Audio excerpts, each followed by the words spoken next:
আসসালামু আলাইকুম ওরহমতুল্লাহি ওবারাকাতুহ।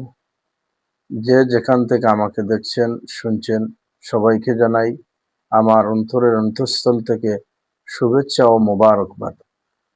আজকে আমরা কথা শুনব মহান কালামুল্লাহ শরীফের সর্বোত্তম আয়াতুল কুরসি সম্পর্কে।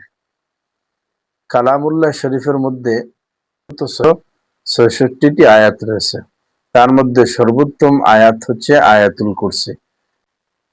একদিন রাসূল সাল্লাল্লাহু আলাইহি ওয়াসাল্লাম জলিলুল কদর সাহাবী উবাই ইবনে কাব রাদিয়াল্লাহু তাআলা আনহুকে জিজ্ঞেস করলেন, উবাই ইবনে কাব, তুমি কি জানো কোরআন মাজিদের মধ্যে সর্বোত্তম আয়াত কোনটি? উবাই ইবনে কাব রাদিয়াল্লাহু তাআলা আনহু বললেন, আল্লাহু আ'লামু ওয়া রাসূলুহু, আল্লাহ এবং তার রাসূল ভালো জানেন। তখন রাসূল সাল্লাল্লাহু আলাইহি ওয়াসাল্লাম বললেন, আফজালুল আয়া, সর্বোত্তম আয়াত হচ্ছে আয়াতুল কুরসি।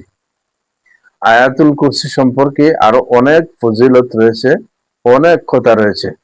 তার মধ্যে অন্যতম একটি কথা হচ্ছে রাসূল সাল্লাল্লাহু আলাইহি ওয়াসাল্লাম বলেছেন, মান কারা আয়াতুল কুরসি দুবরা কুল্লি সালাতিন মাকতুবাতিন লাম ইয়ামনাহু মিন দুখুলিল জান্নাতি ইল্লাল মাউত। সুবহানাল্লাহ।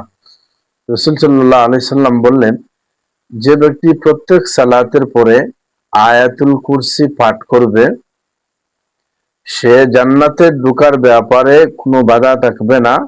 একটি জিনিস বাধা হিসাবে থাকবে, সেটি হচ্ছে মউত, ইল্লাল মউত। সে ব্যক্তি মৃত্যুবরণ করছে না বিদায় সে জান্নাতে ঢুকতে পারছে না। যখনই সে মৃত্যুবরণ করবে সাথে সাথে আল্লাহ রাব্বুল আলামিন তাকে জান্নাতে ঢুকিয়ে দিবেন। সুবহানাল্লাহ। আল্লাহ আমাদেরকে আয়াতুল কুরসির আমল করার তৌফিক দান করুন। আসসালামু আলাইকুম ওয়া রাহমাতুল্লাহি ওয়া বারাকাতুহু।